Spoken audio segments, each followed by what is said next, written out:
कुमार कार्तिकेय के जन्म के पश्चात उन्हें कृतिकाओं से उनके माता पिता अर्थात महादेव एवं माता पार्वती के बारे में ज्ञात हुआ।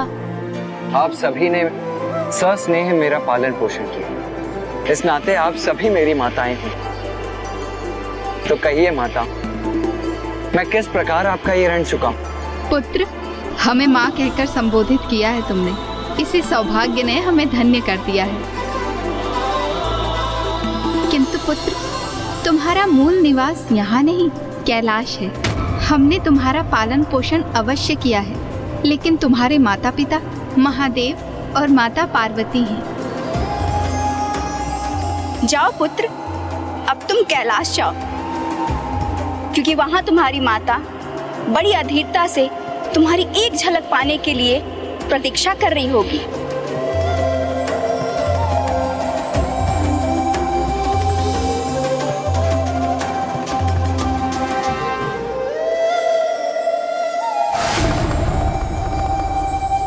महादेव, माता पार्वती,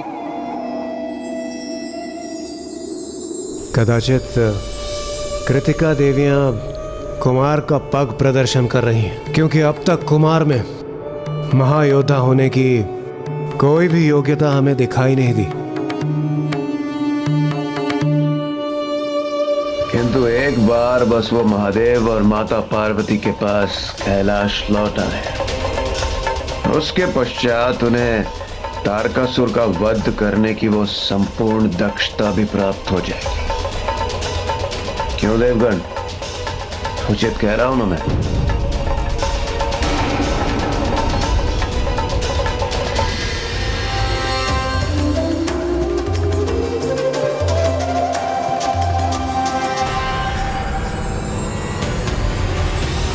एक ओर जहां महादेव पुत्र कुमार कार्तिकेय का जन्म हो चुका था, वहीं दूसरी ओर दुष्ट तारकासुर भी युद्ध के लिए अपनी नई योजना बना चुका था।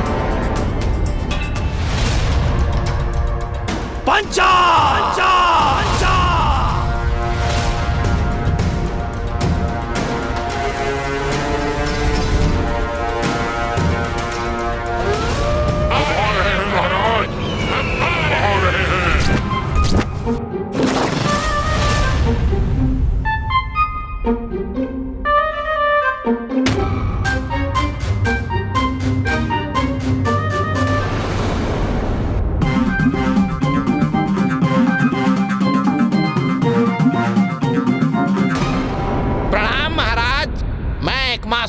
उपस्थित हूँ।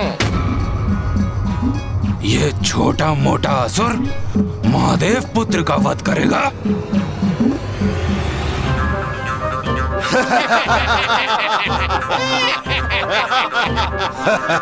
कैसा अटपटा असुर है ये?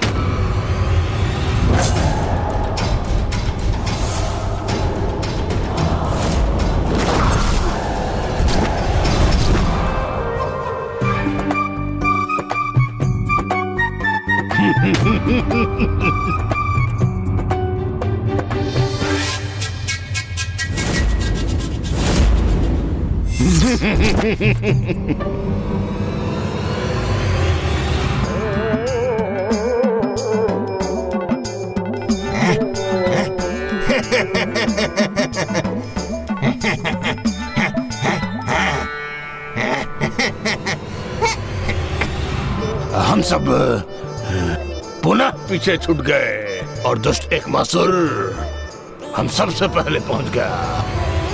अब वो सर्वप्रथम महाराज तक पहुंचने का श्रेय स्वयं ले लेगा और हम सब मुंह ताकते रह जाएंगे। पीछे हटो ना, फिर मुझे आगे जाने दो। शीघ्र पहुंचना है मुझे महाराज तक। आगे बढ़ो, अन्यथा मार्ग से हटाओ। मैं जाऊंगा, मैं जाऊंगा, मैं आगे जाऊंगा, मैं जाऊंगा।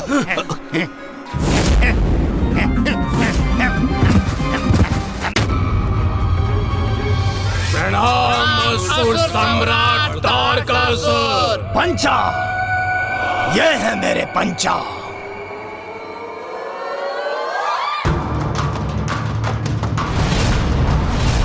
मृत्युदाता पंचा विदूषक बनकर किसी का भी विश्वास अर्जित कर लेते हैं। तो अपनी माया से उसे अंतहीन मृत्यु भी प्रदान कर सकते हैं। अट्टासुर, जो कार्य तुम नहीं संपन्न कर सके वो मेरे ये पंचा करेंगे।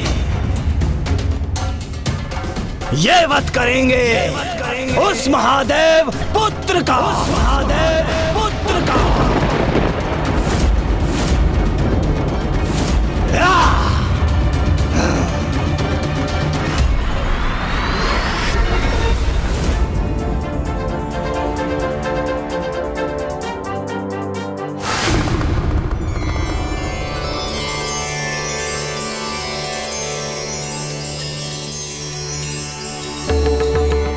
माता, माता एक बार आप बाहर आके देख लीजिए, हमने जो सजावट की है वो उचित तो है? जी नंदी जी। आइए।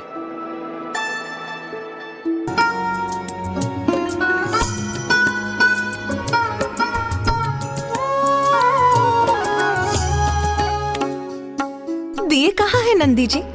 माता, गण अभी उन्हें भी उनके स्थान पर रख रहे हैं, देखिए। दिए पर्याप्त होने चाहिए नंदी जी। संपूर्ण कैलाश उनके प्रकाश से जगमगाता चाहिए मुझे। कैलाश का दीपक जो आ रहा है, मेरा पुत्र आ रहा है।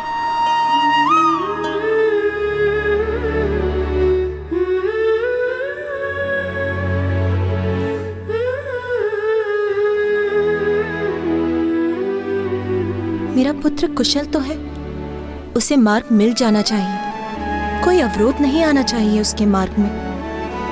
माता, क्या हुआ माता?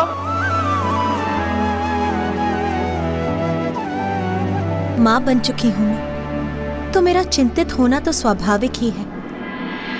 मैं तो बस अपने हृदय को यही विश्वास दिला रही हूं कि सब कुछ कुशल तो है ना। मेरे पुत्र के साथ कुछ अप्रिय तो घटित नहीं होने जा रहा ना। अब खड़े क्यों हो? जाओ, महादेव पुत्र का अंत करके लौटो। चिंता के कारण अवश्य महाराज की बुद्धि भ्रमित हो गई है। ये असुर जो अपने शरीर के अंग नहीं संभाल सकते, वो महादेव पुत्र का वध भला क्या करेंगे?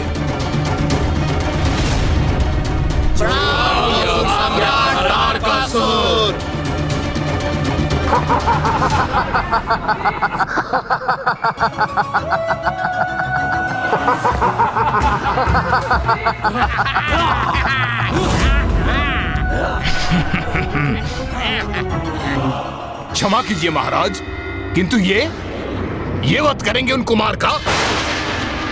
तनिक देखिए महाराज, ये सारे के सारे हंसी के पात्र हैं महाराज।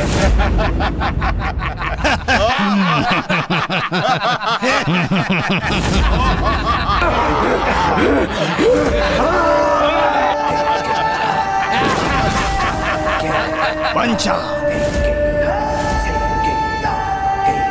बड़े दीर्घ और कठिन यात्रा पर जा रहे हो तुम, तो इसलिए कुछ भोजन तो आवश्यक है ना।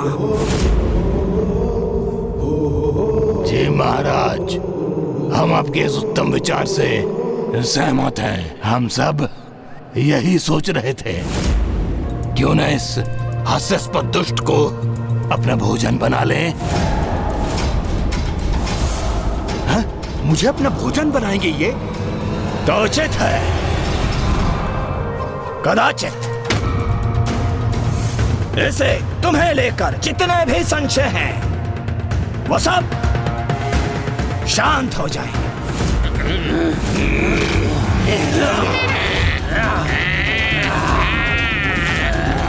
क्षमा महाराज, मैं तो केवल इसलिए हंस रहा था कि ये सारे के सारे कितने हास्यास्पद लग रहे हैं महाराज।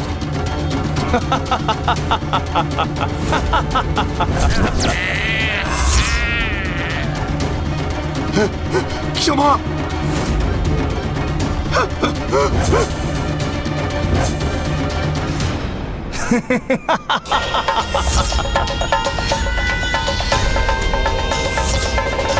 अरे, इन्होंने तो घेर लिया मुझे।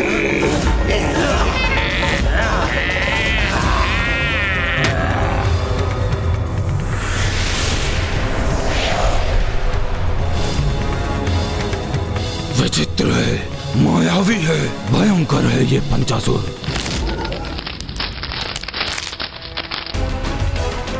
महाराज मुझे मुक्त करा दीजिए। अरे छोड़ो, जाने दो मुझे।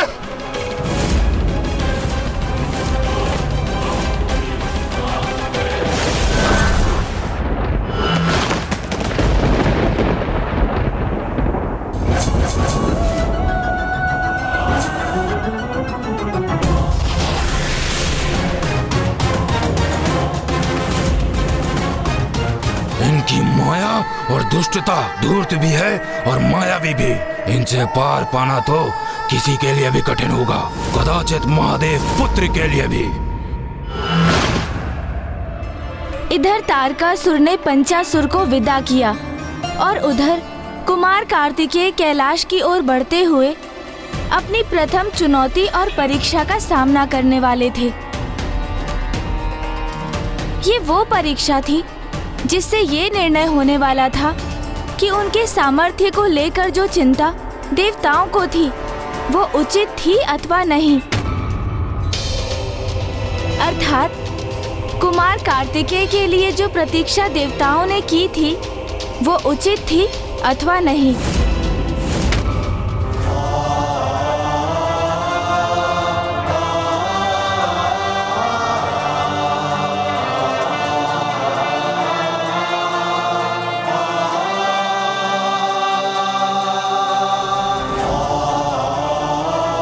वो रहा कैलाश, अर्थात मेरे माता पिता, जगत पिता महादेव और जगत माता माता पार्वती का निवास स्थान।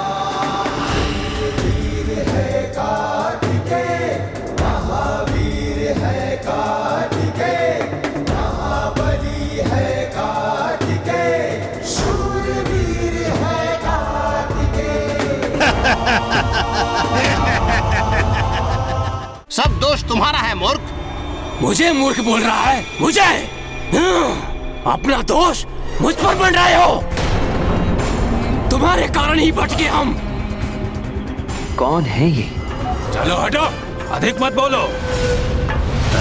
भूल तुम्हारी है और भुगतू मैं। अरे हम तुम्हारे ही कारण भटके हैं। रुक जाइए आप सभी। मछली जाल में फंस गई है।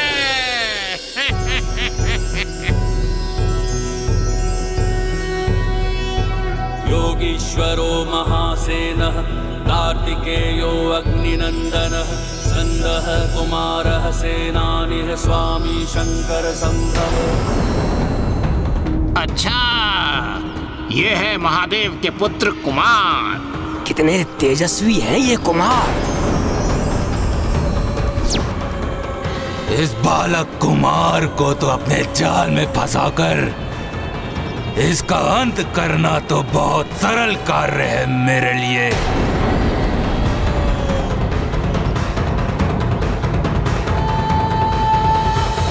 कौन है आप सभी और इस प्रकार यहाँ कलह क्यों कर रहे हैं? मैं बताता हूँ कि हम कौन हैं। ये एकमासुर है, ये त्रियासुर है और वो दशरथसुर है और ये छत्सरसुर है और मैं द्विधासुर हूँ। हम ये एक माँ के कारण ना अपने मार्ग से भटक गए हैं। भटक गए? किंतु आप सभी जा कहाँ रहे थे? कैलाश और कहाँ। हम महान महादेव के दर्शन के इच्छुक हैं। इसी अभिलाषा को हृदय में धरकर कैलाश जा रहे हैं। ये यात्री पिताश्री के दर्शन करना चाहते हैं तो इन्हें कैलाश ले जाना मेरा कर्तव्य है। आपकी समस्या का निवारण मैं किए देता हूँ। मैं भी कैलाश ही जा रहा हूँ, तो यदि आप सभी चाहें तो मेरे साथ आ सकते हैं। ये कौन मूर्ख है और उसकी सहायता क्यों कर रहे हैं कुमार? इंद्रदेव, कुमार शीघ्र अतिशीघ्र कैलाश पहुंचने को आतुर हैं, किंतु मार्ग में वो भटके हुए यात्रियों का मार्गदर्शन करने के लिए रुक रहे हैं, तो आप उससे इतने विचलित क्यों हो रहे हैं? विचलित मैं नहीं सूर्यदेव, कुमार हो रहे हैं। प्रतीत होता है अकेले कठिन यात्रा करने के विचार से ही वो भय का अनुभव कर रहे हैं, इसलिए वो किसी का साथ पाने के लिए आकांक्षी है। क्योंकि है तो वो सुकुमार किशोर ही ना।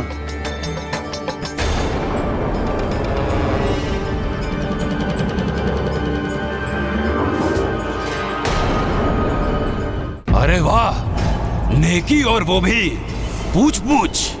हमारी समस्या का हल तो हो गया। हमारा गंतव्य स्वयं हमारे सामने उपस्थित है।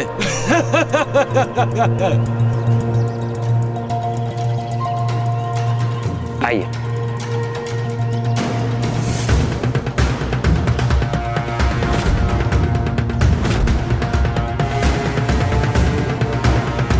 वैसे क्या आप भी महादेव के दर्शन करने जा रहे हैं?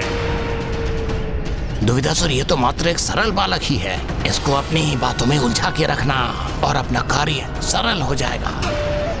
आपने अपना परिचय नहीं दिया। मेरा परिचय वो तो मुझे महादेव और माता पार्वती ही देंगे। अच्छा, आप इतना ही बता दीजिए, आपका नाम क्या है? मुझे मेरा नाम भी महादेव और माता पार्वती से ही प्राप्त होगा।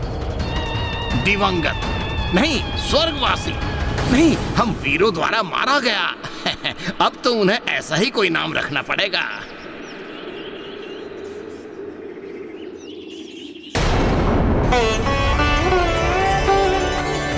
माँ, पिताश्री, मैं आपके दर्शनों के लिए अत्यंत अधीर हूँ।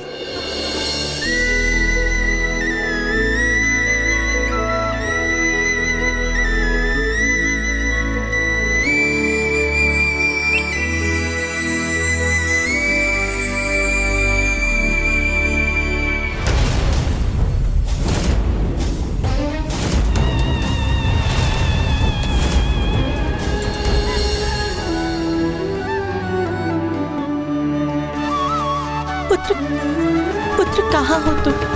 मेरे नेत्र कब से तुम्हें देखने के लिए अधीर हो रहे हैं।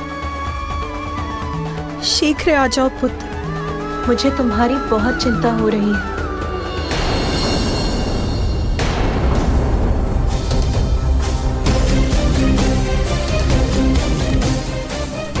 ये बालक तो जैसे कैलाश की ओर दौड़ रहा है। हम जिस कार्य के लिए आए हैं वो करने का कदाचित यही उपयुक्त समय है।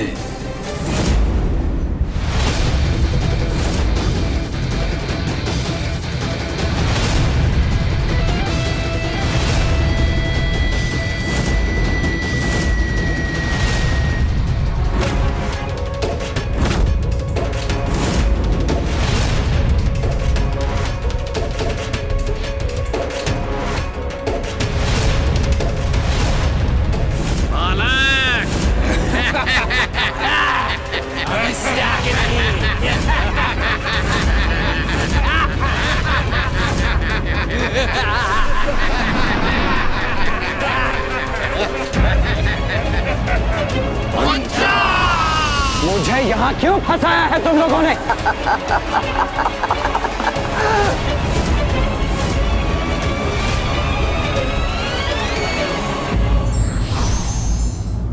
किसी की योग्यता पूर्ण रूप से जाने बिना किसी भी निर्णय पर पहुंचना उचित नहीं होता। परिस्थिति कुछ ऐसी बनी कि तारकासुर द्वारा भेजे गए उनके पंचासुरों ने महादेव पुत्र कुमार को चारों ओर से घेर लिया।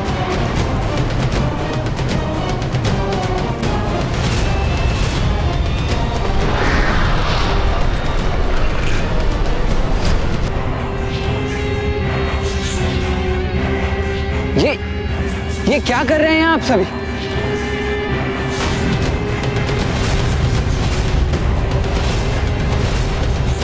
ये क्या?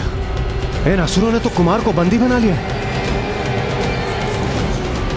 कौन है ये मायावी और कैसा छल है ये?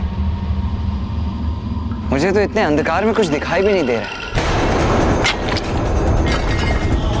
ये कैसा अप्रिय आभास हो रहा है मुझे, जैसे मेरी श्वास ही बाधित हो रही हो। मेरा पुत्र अवश्य किसी संकट में है।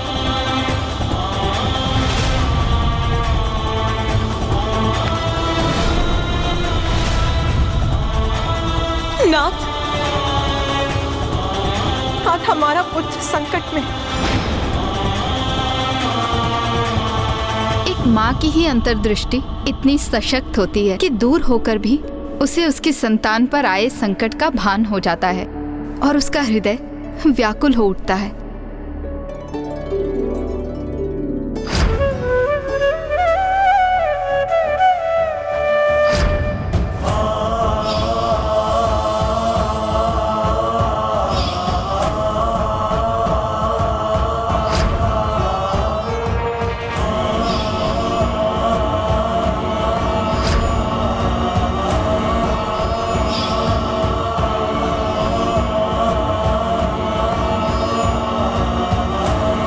ब्राह्मण देवता, आपके नेत्र नम क्यों हो गए?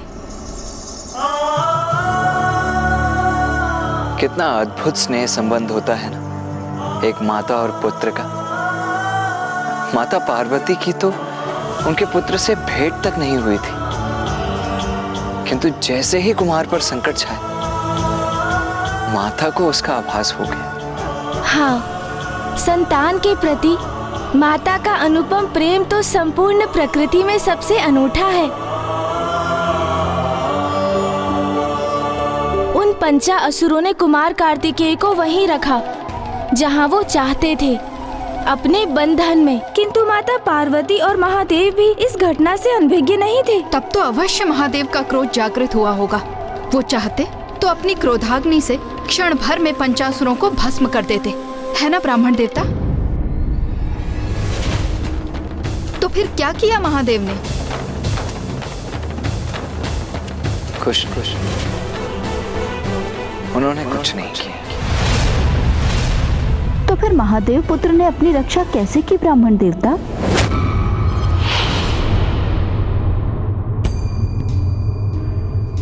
मुझे ज्ञात है पार्वती, तारकासुर के असुरों ने हमारे पुत्र को अपने बंधन में बांध लिया है। नाथ, आप शीघ्र जाकर कुछ कीजिए, अन्यथा मैं स्वयं जाकर उसकी रक्षा करूंगी। कितनी बार रक्षा करेंगी आप उसकी? हाँ? ये कैसा प्रश्न है? माँ हूं मैं उसकी रक्षा के लिए सदा तत्पर हूं। प्रिय, यदि आप उसकी रक्षा करती रहेंगी तो स्वयं अपनी रक्षा करना कैसे सीखेगा? आप उसकी दुर्बलता नहीं, उसका बल बनिए प्रिय, क्योंकि आपको भी ज्ञात नहीं कि आपका पुत्र कितना सक्षम है। तो क्या ये उचित है कि हम ऐसे ही बैठे रहें, कुछ भी ना करें, ये ज्ञात होते हुए कि हमारा पुत्र संकट में है? नहीं नाथ, मेरा हृदय इतना कठोर नहीं है। आप शक्ति हैं, आप जगत जननी हैं, और अब एक माँ भी। जैसे आपको ज्ञात नहीं कि आपका पुत्र कितना शक्तिशाली है, वैसे ही आपको ये ज्ञात नहीं कि एक माँ का हृदय कितना कठोर हो सकता है। ये परीक्षा है पार्वती, एक माँ की और हमारे पुत्र की। क्या हो रहा है ये? और कैसा छल है ये? कौन हो तुम सब? पंचा!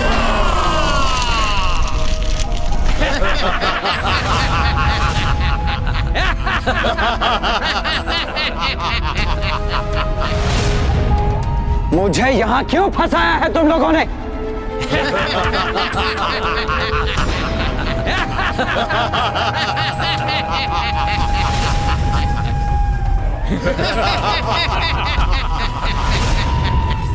कितने दुख की बात है कुमार, अभी जन्म हुआ और अभी अंत होगा।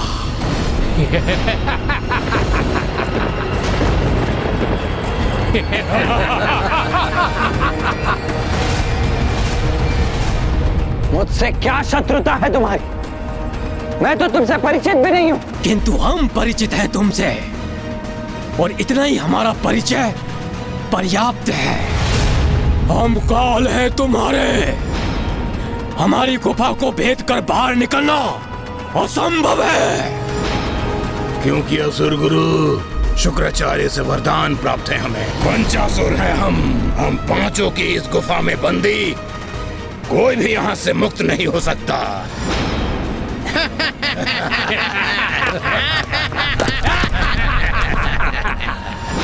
ये हो क्या रहा है? नहीं, ये नहीं हो सकता। कुमार को शीघ्र ही गुफा से बाहर आने का कोई उपाय ढूंढना होगा।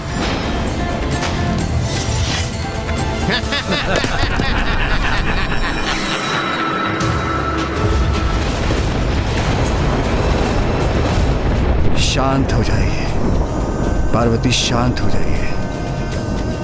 अपनी अधीरता का परित्याग कर अपने भीतर विश्वास जागृत कीजिए।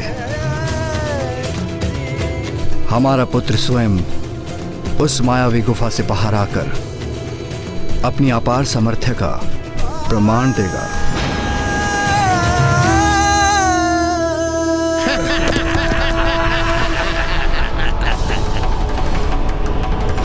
कुछ तो उपाय अवश्य होगा इस गुफा से बाहर निकलने का। मुझे शीघ्रता करनी होगी। उचित है, तुम्हारा नेत्र बंद करना ही उचित है, क्योंकि अत्यंत भयंकर होती है मृत्यु। और तुम ठहरे नीरे कोमल हृदय बालक, मृत्यु दर्शन बहुत कष्टदायी होगा तुम्हारे लिए।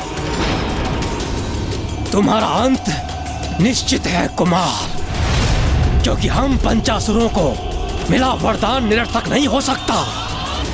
और हम पंचासुर जब तक एक दूसरे से विलग नहीं होते तब तक ये गुफा ऐसे ही स्थिर रहेगी, स्थिर रहेगी। जब तक एक दूसरे से विलग नहीं होते तब तक ये गुफा ऐसे ही स्थिर रहेगी। क्या क्या कहा तुमने? 5 असुर?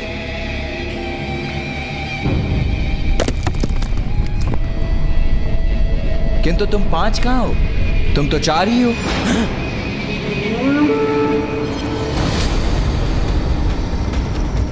मूर्ख कुमार, हम 5 ही हैं। नहीं नहीं, असत्य कह रहे हो तुम। मिथ्या है तुम्हारे वचन। तुम तो 4 ही हो। हम मिथ्या कह रहे हैं? क्यों कहेंगे हम मिथ्या? असत्य तो तुम कह रहे हो, और सत्य ये है कि हम 4 नहीं 5 हैं। 5। मिथ्या वचन कहने वाले असुरों का तनिक भी विश्वास नहीं है मुझे। मुझे ज्ञात है, मैंने गिना था तुम्हें। तुम 4 ही हो, अन्यथा प्रमाणित करो, प्रमाणित करो अपनी संख्या। मूर्ख बालक, हमें मिथ्यावादी बुला रहे हो तुम? चलो तो हम अभी प्रमाणित करते हैं कि हम 4 नहीं 5 हैं। उसके उपरांत ही तुम्हारा वध करेंगे हम।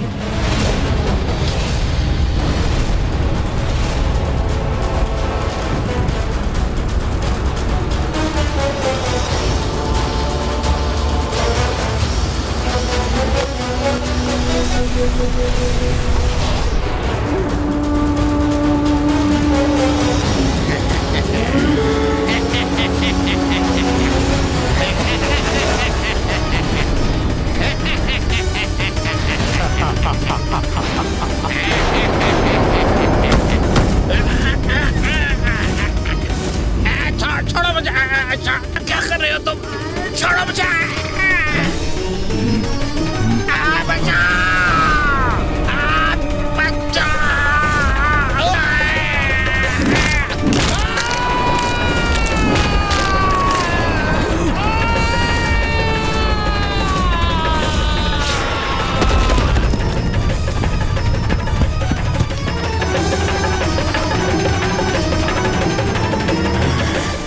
लो, वरदान तो तुम 5 को प्राप्त हुआ था ना, किंतु अब तो मात्र 4 ही रह गए हैं। और तुम 4 एक साथ आकर गुफा का निर्माण नहीं कर सकते।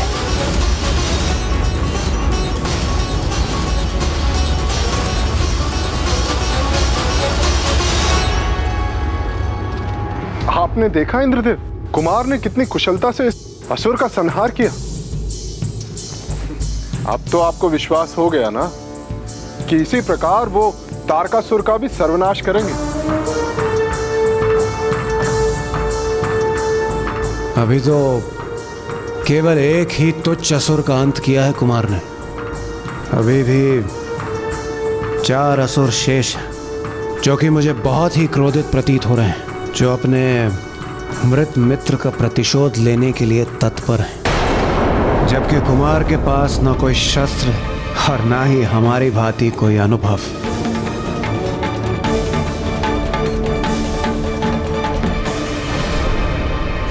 उचित कहा कुमार तुमने। हम 4 गुफा का निर्माण नहीं कर सकते, किंतु हम भी दिखाएंगे कि हम 4 क्या कर सकते हैं।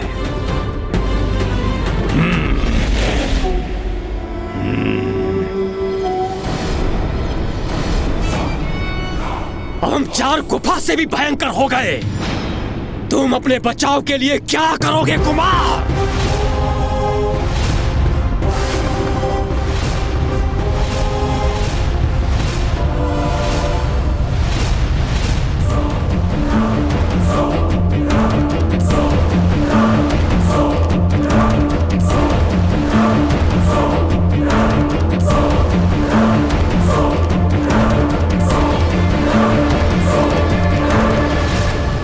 स्वामी, कोई आयुध नहीं है मेरे पुत्र के पास, और उन असुरों के 8 हाथों में 8 घातक आयुध।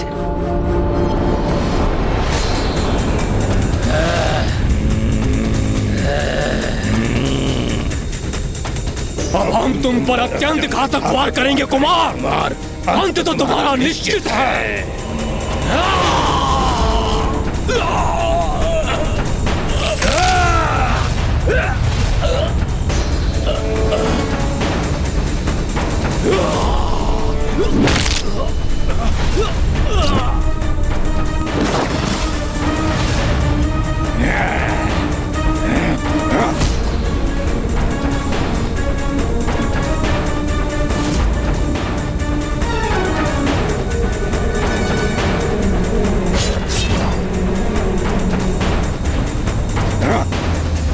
कब तक बचोगे हमारे प्रहार से?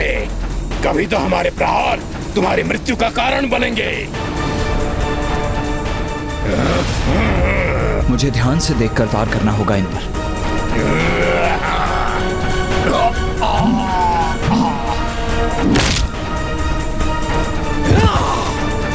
बहुत हुआ कुमार, अब तुम्हारी मृत्यु से हम इस क्रीड़ा का अंत करेंगे।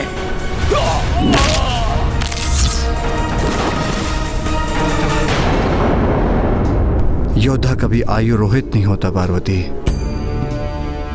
क्योंकि उसकी बुद्धि ही उसका सबसे बड़ा हथियार है।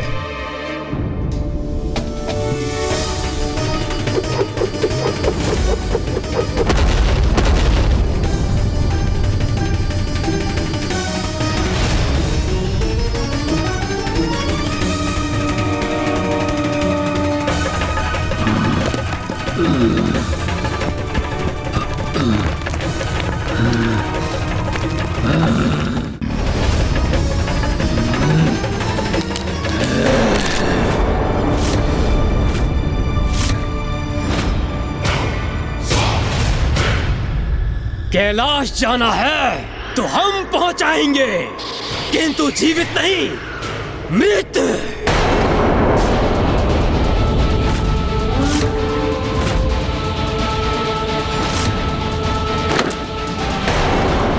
बस अब मैं कुमार को अकेले इन दुष्टों से युद्ध करते हुए नहीं देख सकता। मैं चाह रहा हूं उनकी रक्षा करें। रुकिए सूर्यदेव, रुकिए सूर्यदेव, आप कहीं नहीं जा रहे।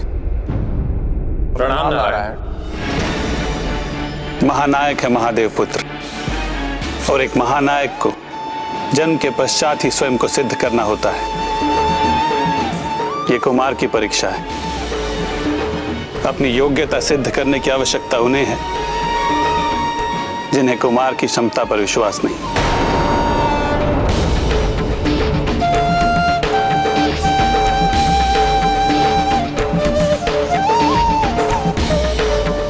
रुको, रुको, रुको, रुको।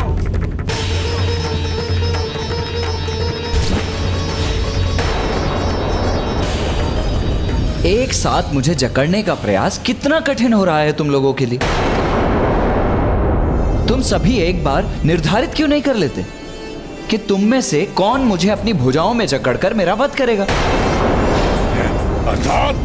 अरे इतना अनिश्चय जो है तुम्हारे मध्य में, कौन मुझे पकड़ेगा, कौन मेरा वध करेगा, ये निश्चित ही नहीं है। यदि तुम मुझे पकड़ने में सफल हो भी जाते हो तो तुम में से कौन मेरा वध करेगा, ये ज्ञात भी है तुम्हें, क्योंकि मुझे अपना आहार तो तुम में से कोई एक ही बना सकता है ना, और वो अधिकार तो उसी का होता है जो सबसे अग्रणी हो और समूह का नायक हो। तो सर्वप्रथम ये निर्धारित कर लो कि तुम में से यहां नेतृत्व कौन कर रहा है।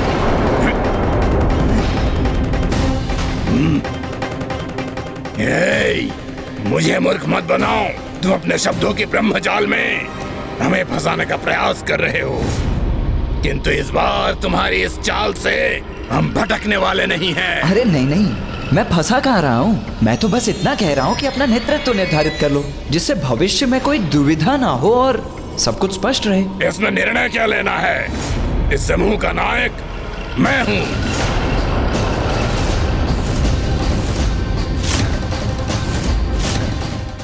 मैं नायक हूँ। मैं हूँ नायक। मैं हूँ नायक। नहीं, मैं हूँ नायक।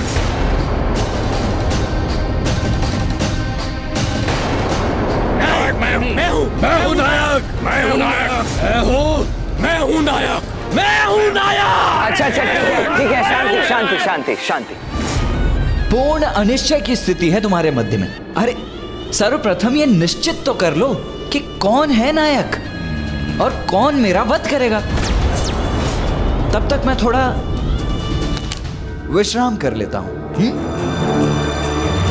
मैं हूं नायक। एक मासुर तो रहा नहीं, द्विधा सुर तो मैं हूं ना, तो नायक मैं हूं ना।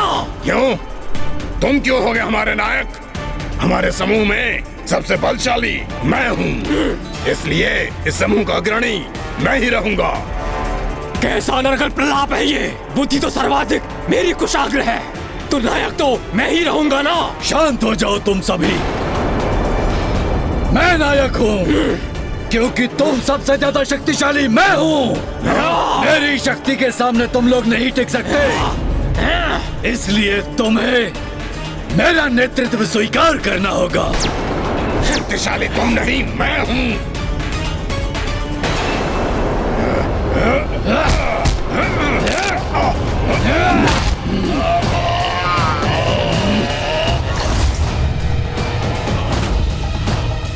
अभी देखता हूँ कैसे हो तुम।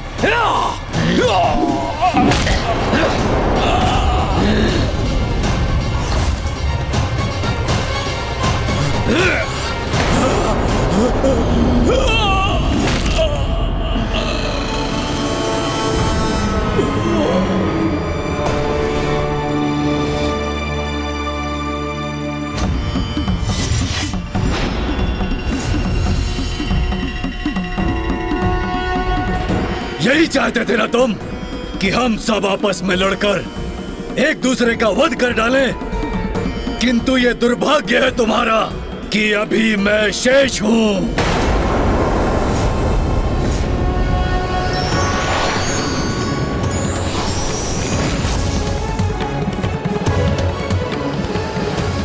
मूर्ख बालक, मैं अकेला ही तुम्हें कुचलकर तुम्हारा वध करूंगा।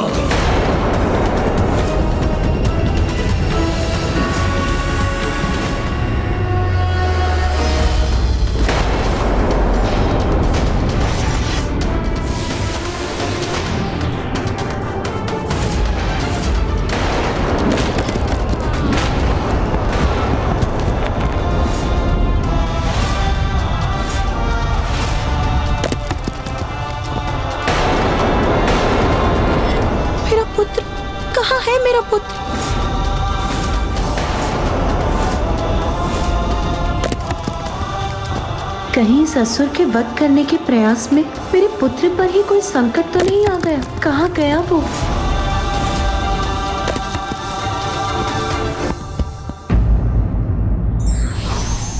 जो संकट बल से ना टले हो उसे युक्ति से टालने में ही समझदारी है।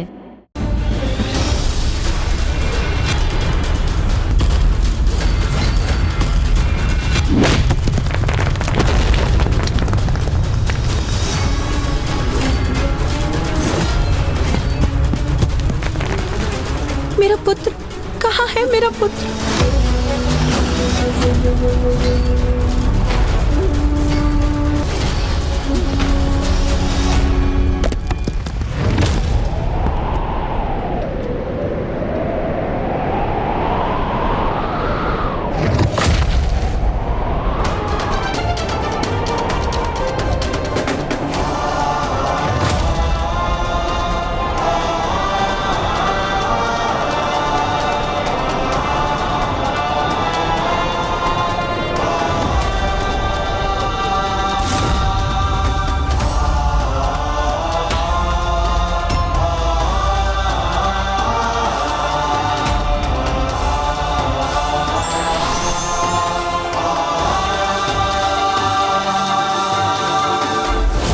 अपने मुष्टि प्रहार से उस पर्वत को 2 भागों में बांट दिया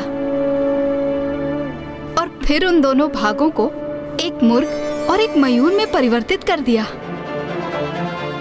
दशार्थ, अपनी शक्तियों से मैंने तुम्हें 2 ऐसे निर्दोष पक्षियों में परिवर्तित कर दिया जो कभी किसी को हानि नहीं पहुंचाते। इसीलिए तुम भी कभी किसी का बुरा नहीं कर पाओगे।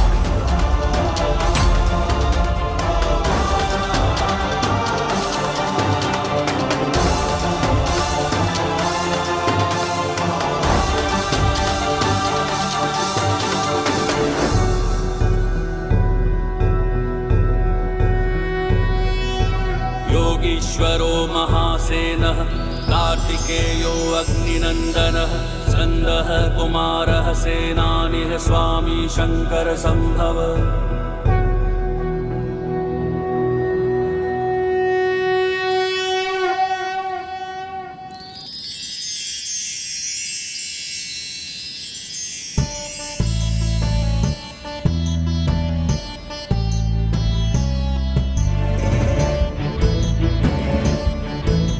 प्रभु,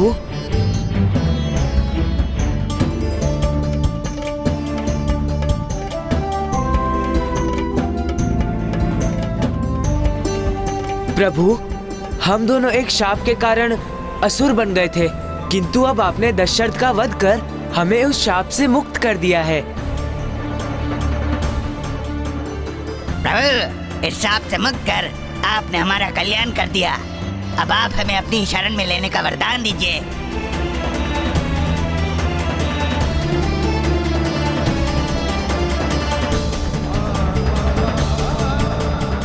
उचित है मयूर जी, अब से आप मेरे वाहन बनेंगे, मेरे वाहन बनेंगे।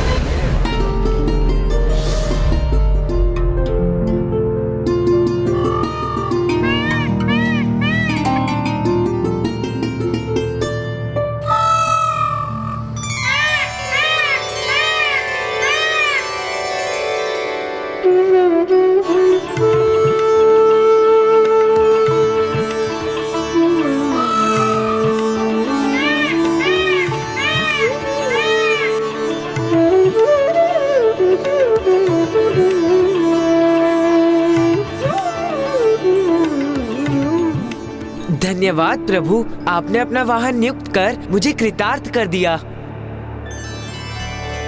मुझे याद है प्रभु, मैं मयूर के समान सुंदर नहीं, कदाचित इसलिए आपने मुझे इस सौभाग्य के योग्य नहीं समझा।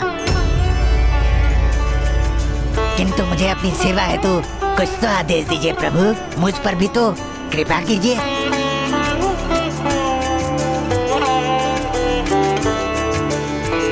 आज तुम्हारी छवि मेरे पताके पर सदैव अंकित रही,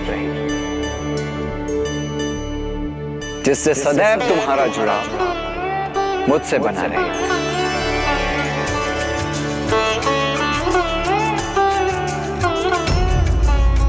क्या हुआ? क्या तुम प्रसन्न नहीं हुए? नहीं प्रभु, ऐसी बात नहीं, किंतु मात्र मेरी छवि आपके साथ जुड़ेगी, स्वयं मैं नहीं प्रभु। उचित, तो आपके लिए मेरा यह आदेश है कि आज से मुझे और संसार के प्रत्येक जन को भोर में सूर्योदय से पूर्व तुम बांग देकर उन्हें उनकी निद्रा से उठाओगे। तुम्हारी बांग से सभी जन समय पर नित्य कर और संस्कार आदि का पालन करेंगे और इस प्रकार तुम सभी को नित्य धर्म का पालन करने के लिए प्रेरित करोगे। धन्यवाद प्रभु।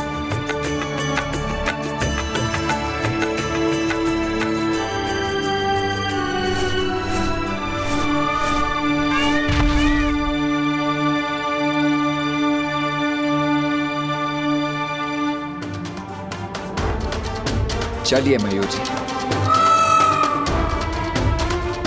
मुझे माँ से भेंट करनी है। पिताश्री के दर्शन कर उनके चरण स्पर्श करने हैं।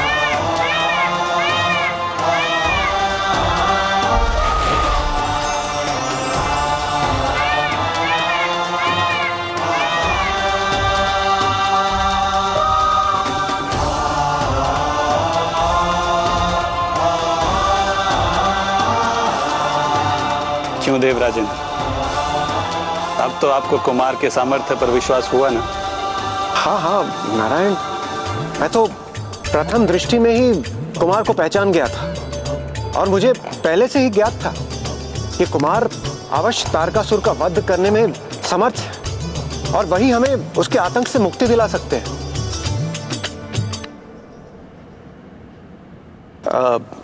मेरे विचार से हम सभी को कैलाश जाना चाहिए और कुमार का अभिवादन करना चाहिए। कुमार ने उन दोनों पक्षियों मयूर और मुर्ग को आसुरी प्रभाव से मुक्त कर उन्हें सकारात्मक दायित्व सौंप दिया। हाँ माता, और अब कुमार महादेव और माता पार्वती के दर्शन प्राप्त करने कैलाश पहुंच गए। अन्य सभी देवता भी उन युवा महायोद्धा से भेंट करने के लिए आतुर थे जो उन्हें तारकासुर के आतंक से मुक्ति दिलाने वाले थे, इसलिए वो भी कैलाश पर उपस्थित हुए।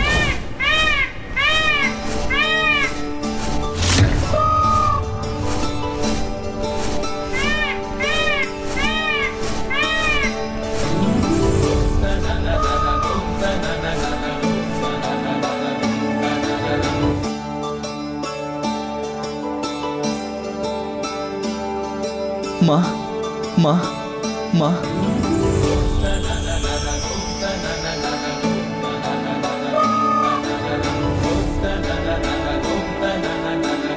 मेरा पुत्र।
पुत्र, मुझे संबोधित करने के पूर्व तुम्हें प्रथम शब्द उनके लिए कहने होंगे जो दीर्घ समय से तुम्हारे आगमन की आस लगाए हुए हैं।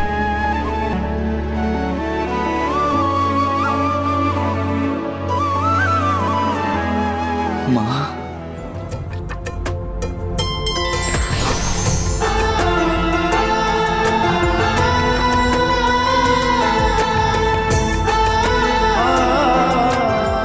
माँ,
पार्वती, वैसे तो आप जगत जननी हैं, किंतु सत्य ये भी है कि एक माँ ही संतान को जन्म नहीं देती,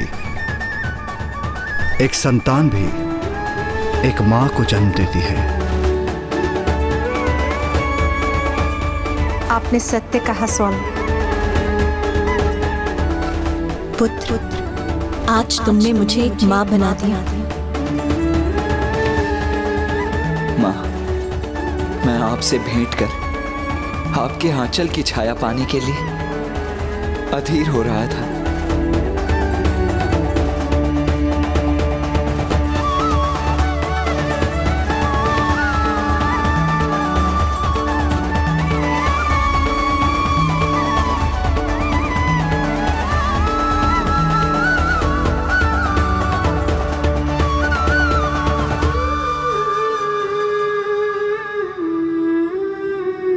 पुत्र, तुमने जन्म लेते 6 कृतिकाओं से पोषण प्राप्त किया।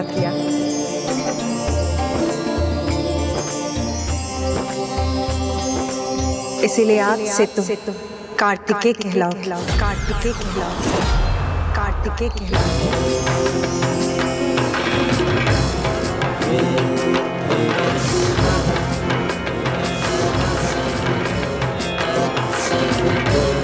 और तब तुम्हें 6 शीश भी धारण किए थे, इसीलिए तुम्हें छदानन भी कहा जाएगा।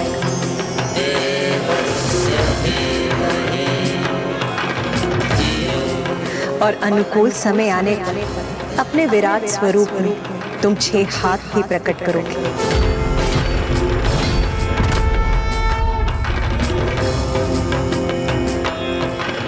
कार्तिकेय अति सुंदर और उपयुक्त नाम है। और तुम मेरी उस ऊर्जा से उत्पन्न हुए हो जो मुझसे छलक कर सरकंडूब द्वारा धारण की गई।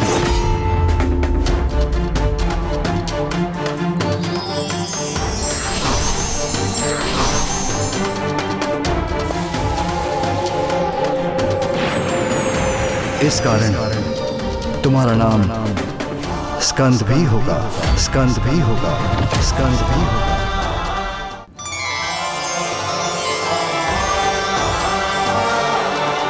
कुमार कार्तिकेय की जय, कुमार कार्तिकेय की जय, कुमार कार्तिकेय की जय, कुमार कार्तिकेय की जय, कुमार कार्तिकेय की जय, कुमार कार्तिकेय की जय, कुमार कार्तिकेय की जय, कुमार कार्तिकेय की जय, कुमार कार्तिकेय की जय। और इस प्रकार जगत जननी माता पार्वती एक पुत्र की माँ भी बनी, क्योंकि कुमार कार्तिकेय भी अब संसार में स्कंद नाम से भी विख्यात होने वाले थे।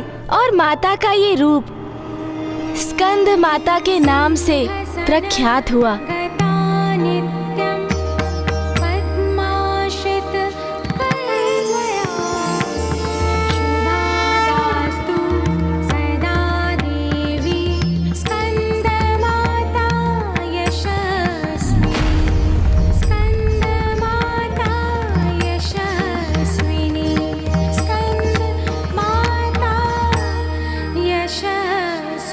देवता कुमार कार्तिकेय को देखकर अत्यंत प्रसन्न थे। वो उन्हें देव सेनापति के पद पर स्थापित करने के लिए अत्यंत अधीर थे, जिससे कुमार अविलंब जाकर तारकासुर से युद्ध कर सके। इतनी शीघ्र? किंतु अभी तो कुमार अपने माता पिता के पास कैलाश पहुँचे ही थे। माता पार्वती तो देवताओं के इस प्रस्ताव से अवश्य अत्यंत अप्रसन्न हुई होंगी। आपने सर्वथा उचित कहा माता सरला। माता पार्वती अप्रसन्न अवश्य थी, किंतु किसी अन्य कारण से। कुमार कार्तिकेय, कितने वर्षों से हम सभी ने आपके जन्म की प्रतीक्षा की है। मेरे विचार से अब और विलंब उचित नहीं। देव सेनापति पद आपकी प्रतीक्षा कर रहा है, उसे स्वीकार कीजिए। महादेव, यदि आपकी आज्ञा हो तो हम आज ही कुमार कार्तिकेय को देव सेनापति के पद का दायित्व सौंपना चाहते हैं। कदापि नहीं। मैं इसकी अनुमति नहीं दूंगी।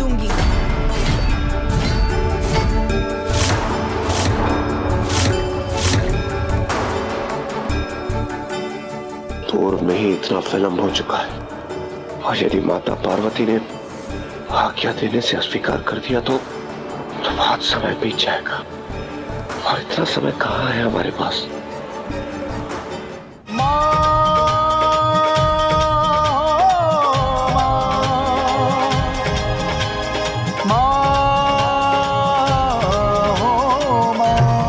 पार्वती, ये क्या कह रही हैं आप? ये तो कार्तिकेय की नियति है। आप उसकी नियति में बाधा क्यों उत्पन्न कर रही हैं? आप सभी तो बस तारकासुर का वध चाहते हैं, वो भी मेरे पुत्र के द्वारा। किंतु क्या आप सभी को ये दिखाई नहीं देता कि मेरा पुत्र अभी पूर्ण रूप से परिपक्व नहीं है? इंद्रदेव, शेष और कुशल महायोद्धा भी पूर्ण तैयारी और अभ्यास के बाद ही युद्ध के लिए प्रस्थान करते हैं, और आप बिना किसी तैयारी के मेरे पुत्र को उस क्रूर, निर्दयी और भयंकर असुर के समक्ष प्रस्तुत करना चाहते हैं। और तो और अभी मेरे पुत्र के पास कोई अस्त्र शस्त्र भी नहीं है। किंतु माता, हम सभी कुमार कार्तिकेय के युद्ध कौशल और उनकी बुद्धि के सामर्थ्य के साक्षी रह चुके हैं। उन्होंने पंच असुरों से युद्ध कर उन्हें परास्त किया है। मेरे विचार से तारकासुर से युद्ध करने के लिए कुमार कार्तिकेय संपूर्ण रूप से तैयार है। इंद्रदेव, क्या कुमार कार्तिकेय आपका पुत्र है?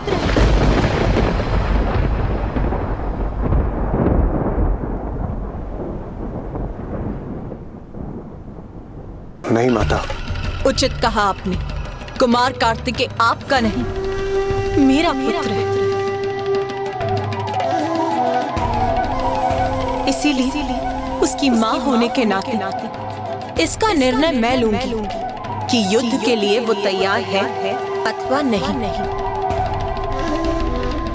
और मेरा निर्णय ये है, मेरा पुत्र तारकासुर का वध करने के लिए अभी देव सेनापति का पद नहीं संभालेगा।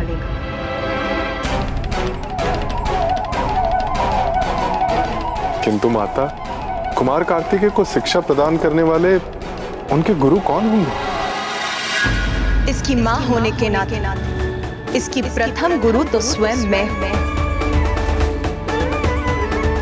इसीलिए इसकी प्रथम शिक्षा स्वयं मैं प्रारंभ करूं। उचित है फिर। कल से पुत्र कार्तिकेय की शिक्षा प्रारंभ हो।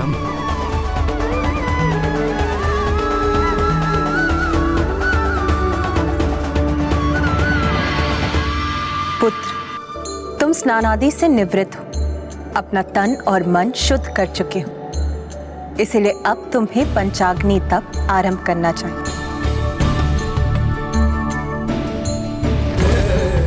ओम नमः शिवाय। ओम नमः। एक और जहाँ कुमार कार्तिकेय माता पार्वती के संरक्षण में कठोर तप कर अपनी शक्ति एवं सिद्धियां अर्जित करने में लगे थे, वहीं दूसरी ओर तारकासुर को जब ज्ञात हुआ कि उनके पंचासुरों का वध कुमार कार्तिकेय ने कर दिया है, तो अब वो स्वयं कुमार कार्तिकेय का सामना करने की ठान लेता है। कोई कितना भी प्रतिभावान हो, पर उचित मार्गदर्शन और अभ्यास उसकी प्रतिभा को निखारने के लिए अति आवश्यक है। ओम नमः शिवाय। ओम नमः शिवाय। माता के निर्देशानुसार कुमार कार्तिकेय ने संपूर्ण निष्ठा से वहां स्थित लौ पर अपना ध्यान केंद्रित कर पंचाग्नि तप और पंचाक्षर मंत्र ओम नमः शिवाय का उच्चारण करना आरंभ कर दिया।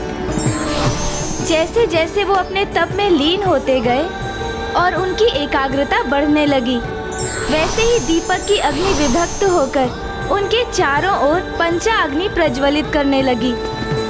ये उनके समस्त चक्रों के पूर्ण रूप से जागृत होने का प्रमाण था, जिससे उन्हें आत्मज्ञान का बोध हो।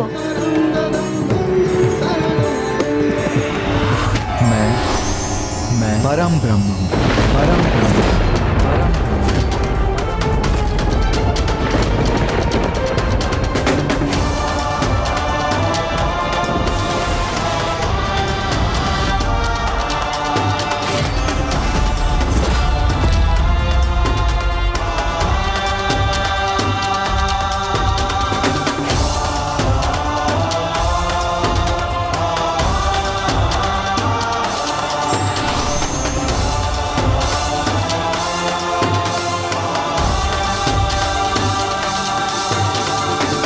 पुत्र, अब तुम्हें अपना दिव्य वास्तविक परिचय ज्ञात हो।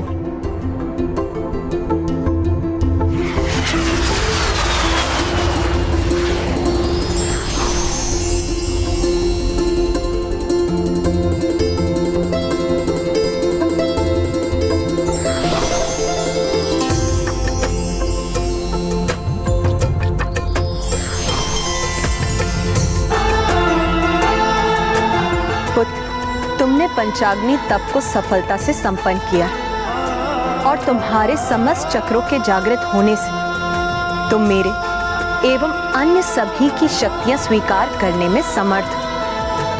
अब मैं तुम्हें अपनी शक्ति के साथ उसके प्रयोग की विधि का ज्ञान भी प्रदान करती हूँ। धन्यवाद माता। कुमार कार्तिकेय, मैं आपको अपना वज्र प्रदान करता हूं।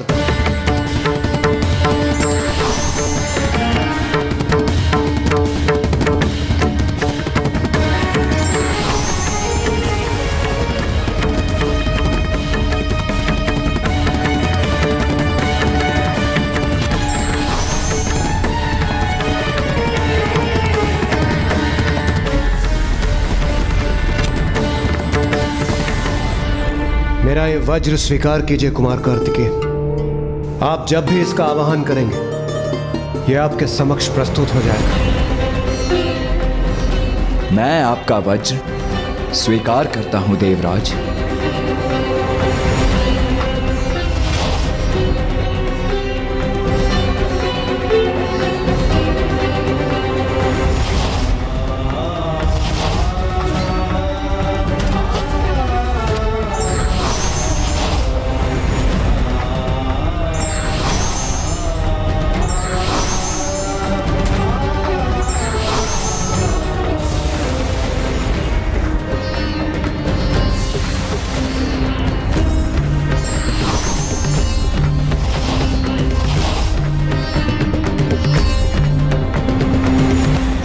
कुमार कार्तिकेय को अपनी अपार शक्ति का आभास हो ही गया। माता पार्वती ने उन्हें अपनी शक्ति और ज्ञान दोनों प्रदान किए और हम देवताओं ने भी उन्हें अपने आयुध दिए।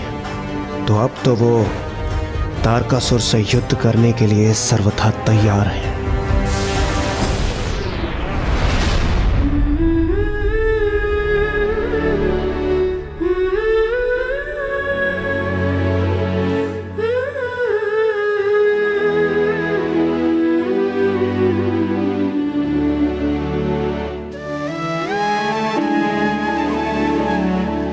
पुत्र कार्तिकेय, धन्यवाद माता। अब आज्ञा दीजिए। माता के बाद पुत्र के अगले गुरु उसके पिता होते हैं। मैं तुम्हें जो शिक्षा दे सकती थी दे चुकी। अब तुम्हें अपने पिताश्री से शिक्षा प्राप्त करनी चाहिए।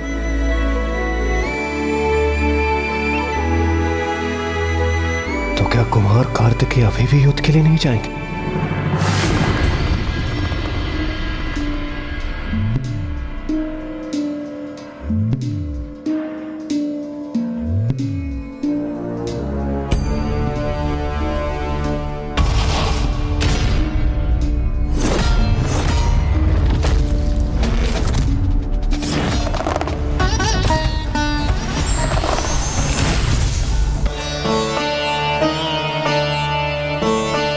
पिताश्री,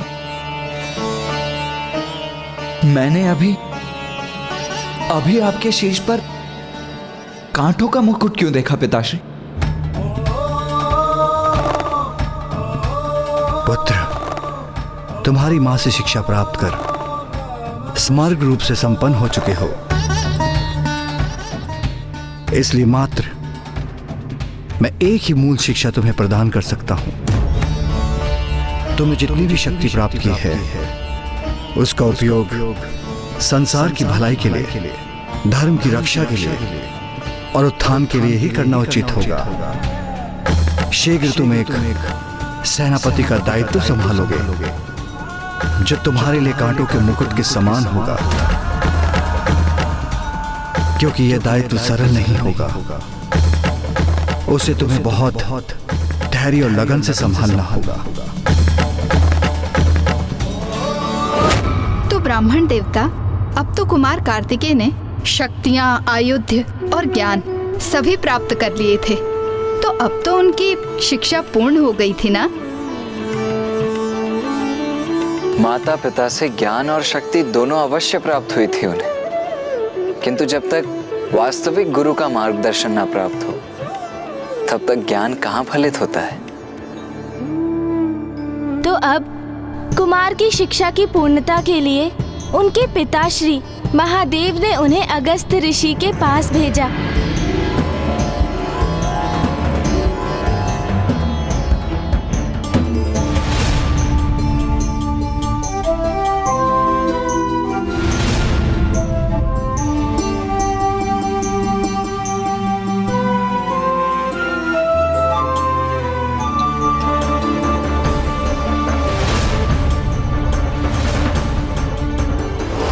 ऋषि जहाँ तपोबल के धनी है, वहीं वो युद्ध कला के भी महान ज्ञाता हैं।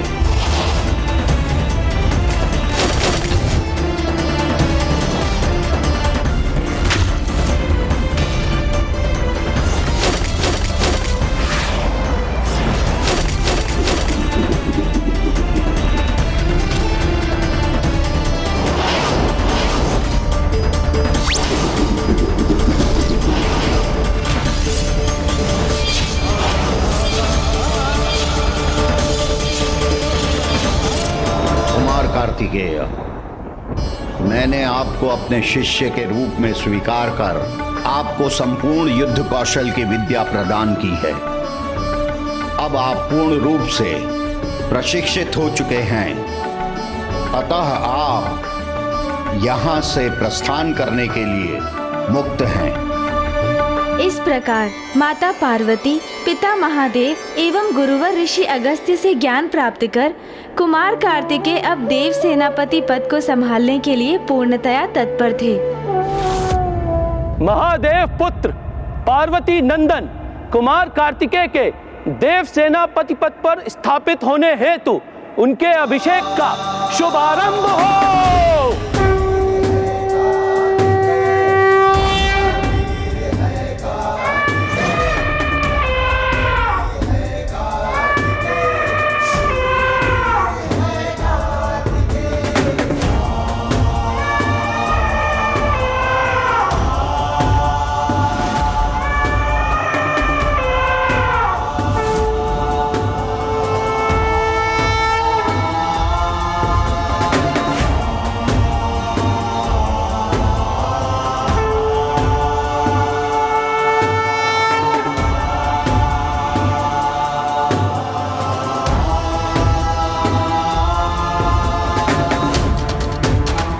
पुत्र,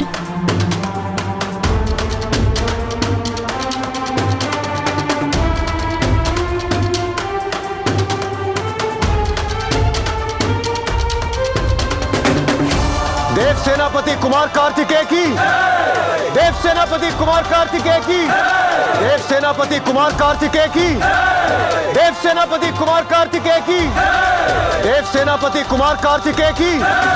सप्त सिंधुओं और समस्त नदियों के पावन जल से हम कुमार कार्तिकेय का अभिषेक आरंभ करते हैं।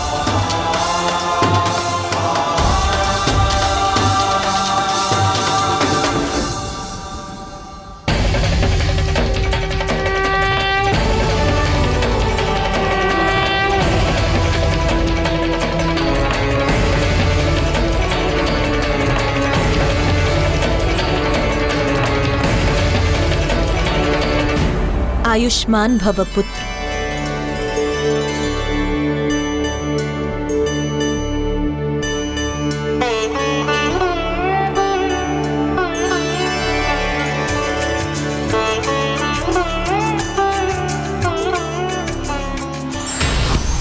पुत्र, ये मेरे द्वारा प्रदान किया दिव्यास्त्र है, जो तुम्हारे आह्वान करते ही तुम्हारे समक्ष प्रस्तुत हो जाएगा।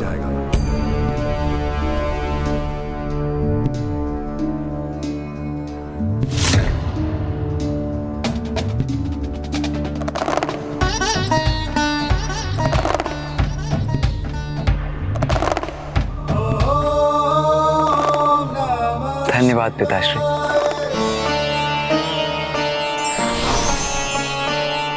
पुत्र, जिसमें मेरी समस्त शक्ति समाहित है, मेरी शक्ति का प्रतीक मेरा दंड सदा तुम्हारे साथ रहेगा, और इस प्रकार मैं भी सदा तुम्हारे साथ बनी रहूंगी।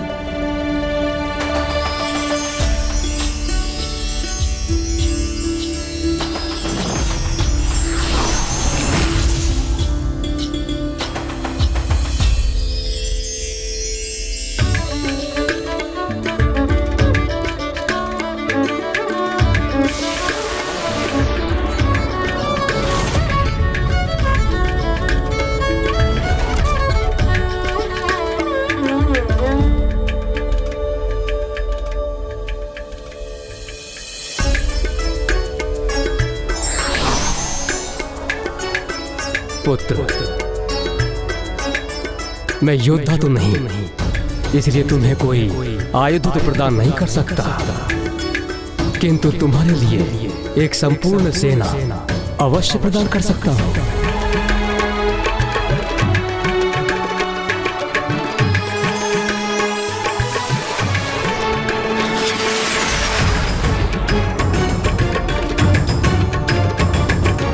देव सेनापति कुमार कार्तिकेय की, देव सेनापति कुमार कार्तिकेय की, देव सेनापति कुमार कार्तिकेय की, देव सेनापति कुमार कार्तिकेय की, देव सेनापति कुमार कार्तिकेय की, देव सेनापति कुमार कार्तिकेय की, देव सेनापति कुमार कार्तिकेय। प्रतीत होता है कुमार कार्तिकेय अब सेनापति पद पर स्थापित हो ही गए हैं। मैं तुम्हारी प्रतीक्षा कर रहा हूं कुमार, क्योंकि अब तुम्हारा सामना कर तुम्हारा अंत करने में बहुत आनंद आएगा मुझे।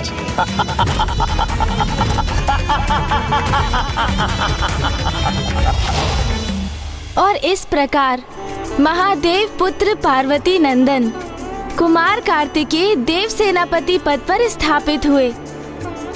उनके लिए तो तारकासुर का वध करना बालकों की क्रीड़ा के समान सरल रहा होगा ना?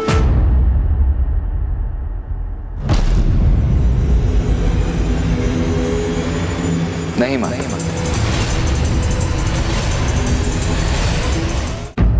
तारकासुर अत्यंत शक्तिशाली त्रिलोक विजेता था।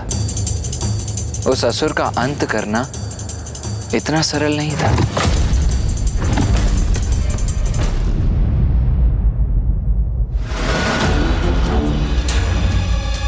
इतना कुछ घटित हो गया महाराज, और आप अभी भी निश्चिंत बैठे हैं।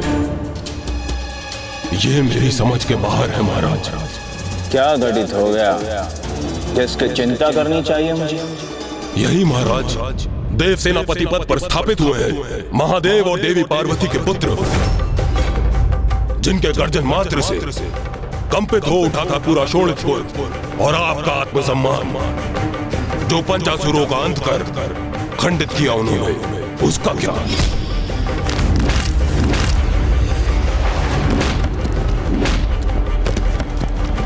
इतना ही नहीं महाराज, उनमें से एक को तो अपना वाहन भी बना लिया उन्होंने।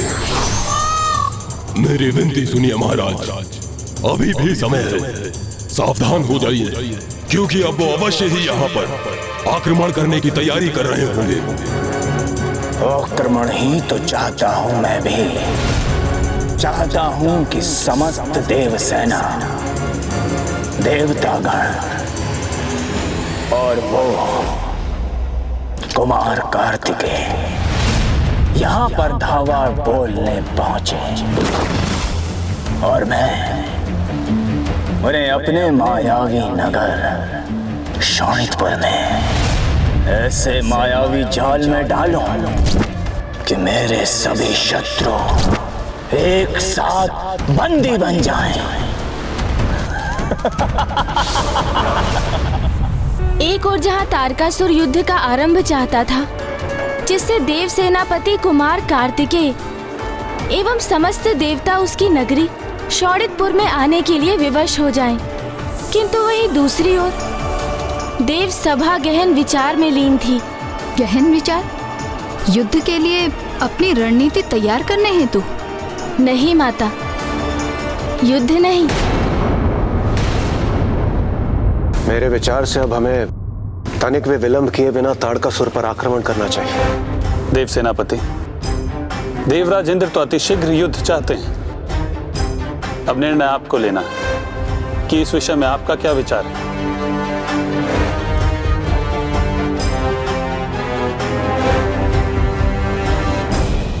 मैं देवराज इंद्र से असहमत हूं।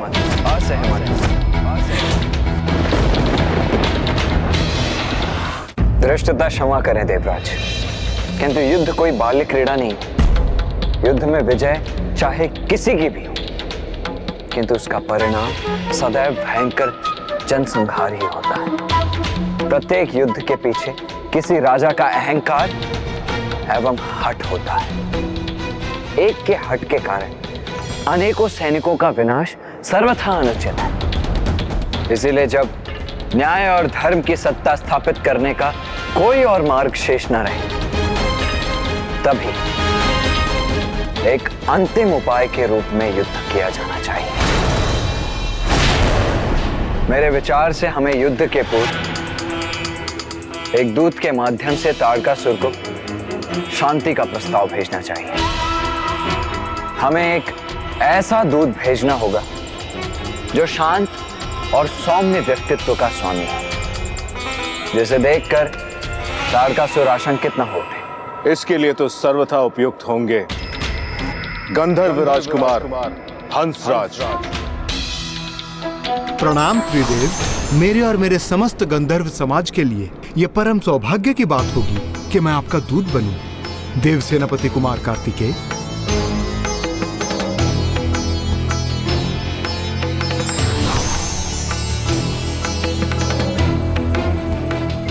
असुर राज तारकासुर, हम समस्त देवता आपसे विनम्र निवेदन करते हैं कि आप त्रिलोक को अपने शासन से मुक्त करें।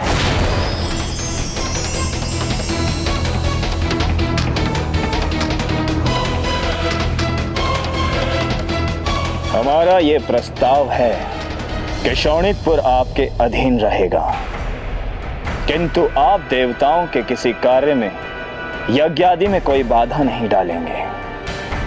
स्वर्ग पर पुनः देवराज इंद्र का स्वतंत्र अधिकार स्थापित होगा। वह आपके अधीन नहीं रहेंगे। स्वर्ग आपके सेना नायकों से रिक्त होगा।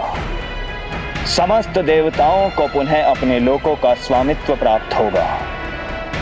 यदि आप ये स्वीकार करेंगे तो आपको अभयदान देंगे देव सेनापति कुमार कार्तिकेय, अथवा फिर युद्ध ही अंतिम समाधान होगा।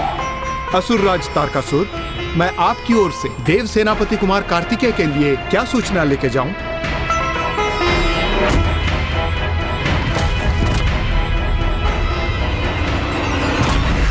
तुम्हारे देव सेनापति ने मेरे समक्ष कोई उपाय ही कहां छोड़ा है। उचित है तो जाओ और जाकर कह दो अपने देव सेनापति से कि हमारे पास भी उनके लिए एक संदेश है।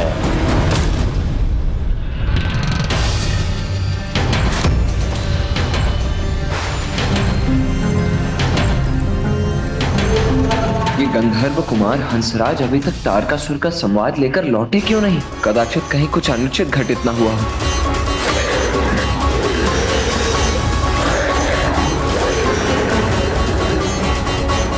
ये तो कोई असुरी पक्षी प्रतीत होता है। इसने अपने मुख में क्या पकड़ रखा है?